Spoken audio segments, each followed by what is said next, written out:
Okay, ಇನ್ನು ಕೊಪ್ಪಳದಲ್ಲಿ Karadi Sanganna ticket ವಂಚಿತ ಕರಡಿ ಸಂಗಣ್ಣ ಹಾಲಿ ಸಂಸದರು ಪಕ್ಷೇತರರಾಗಿ ಕೆಲಸ ಮಾಡ್ತಾರಂತೆ, ಚುನಾವಣೆಗೆ ಸ್ಪರ್ಧೆ ಮಾಡ್ತಾರಂತೆ. ಈಗ ಬಿಜೆಪಿಗೆ ಮತ್ತೊಂದು ತಲೆಬಿಸಿ ಶುರುವಾಗಿದೆ.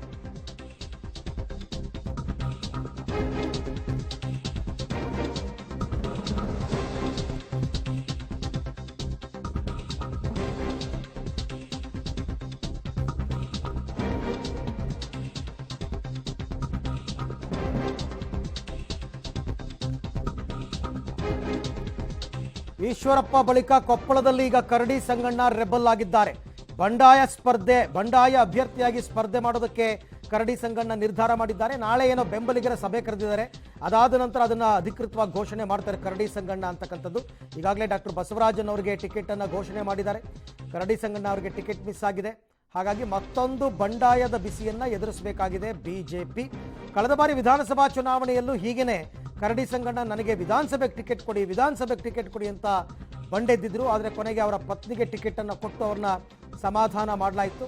ಈಗಲೂ ಕೂಡ ಅದೇ ರೀತಿ ಅವ್ರಿಗೆ ಟಿಕೆಟ್ ಮಿಸ್ ಆಗಿದೆ. ಕೊನೆಗೆ ಅವರು ಬಂಡಾಯ ಅಭ್ಯರ್ಥಿಯಾಗಿ ಸ್ಪರ್ಧೆ ಮಾಡುವ ತೀರ್ಮಾನಕ್ಕೆ ಬಂದಿದ್ದಾರೆ. ನಾಳೆ ಏನೋ ಬೆಂಬಲಿಗರ ಸಭೆಯನ್ನು ಕರೆದು ಅಂತಿಮವಾಗಿ ಮತ್ತು ಅಧಿಕೃತವಾಗಿ ಈ ವಿಚಾರವನ್ನು ನಾನು ಹೇಳ್ತೀನಿ ಅಂತ ಕರಡಿ ಸಂಗಣ್ಣ ಅವರು ನಿರ್ಧಾರಕ್ಕೆ ಬಂದಿದ್ದಾರೆ. ಕೊಪ್ಪಳ ಲೋಕಸಭಾ ಕ್ಷೇತ್ರ, ಈ ಸರ್ತಿ ಕರಡಿ ಸಂಗಣ್ಣ ಅವರಿಗೆ ಟಿಕೆಟ್ ಮಿಸ್ ಆಗಿದೆ. ಡಾಕ್ಟರ್ ಬಸವರಾಜ್ ಅವರಿಗೆ ಟಿಕೆಟ್ ಅನ್ನು ಕೊಟ್ಟಿದ್ದಾರೆ. ಇದು ಅವರ ಅಸಮಾಧಾನಕ್ಕೆ ವಿಪರೀತವಾಗಿ ಕಾರಣ ಆಗಿದೆ.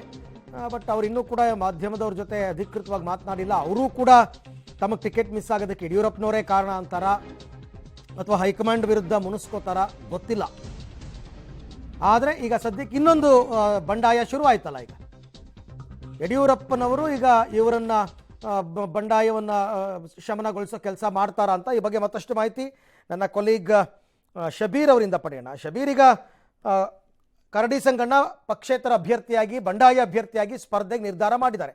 ಅಗೇನ್ ಇವರ ಮನವೊಲಿಕೆ ಕಾರ್ಯ ಯಾರ ಹೆಗಲಿಗೆ ಆಗುತ್ತಾ ಇಲ್ವಾ, ಹೇಗಿದೆ ಅಲ್ಲಿನ ಲೋಕಲ್ ರಾಜಕೀಯ ಅಂತ ಶಬೀರ್?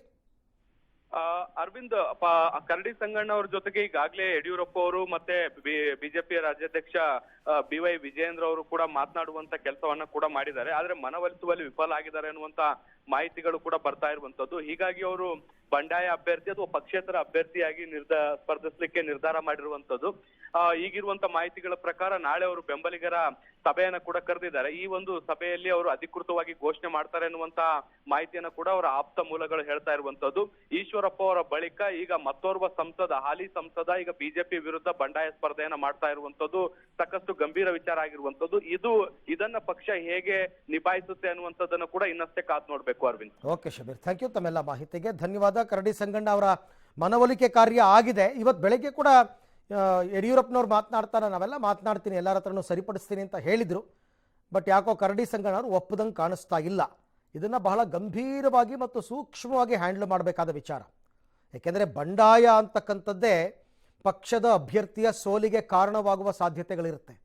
ಎಷ್ಟು ಬೇಗ ಅದನ್ನು ಹೈಕಮಾಂಡ್ ಸರಿಪಡಿಸ್ತಾರೆ ಅಂತಕ್ಕಂಥದ್ದು ನೋಡಬೇಕು. ಅವರು ಪ್ರತಿಯೊಂದನ್ನೂ ನಿರ್ಲಕ್ಷ್ಯ ಮಾಡ್ತಾ ಬಂದರೆ, ಈಶ್ವರಪ್ಪನವ್ರಿಗೆ ಡೋಂಟ್ ಕೇರ್, ಕರಡಿ ಸಂಗಣ್ಣಗೆ ಡೋಂಟ್ ಕೇರ್ ಅಂತ ಬಂದರೆ ಇಬ್ಬರು ಜಗಳ ಮೂರನೇವ್ರಿಗೆ ಲಾಭ ಅಂತ ಆಗುತ್ತೆ.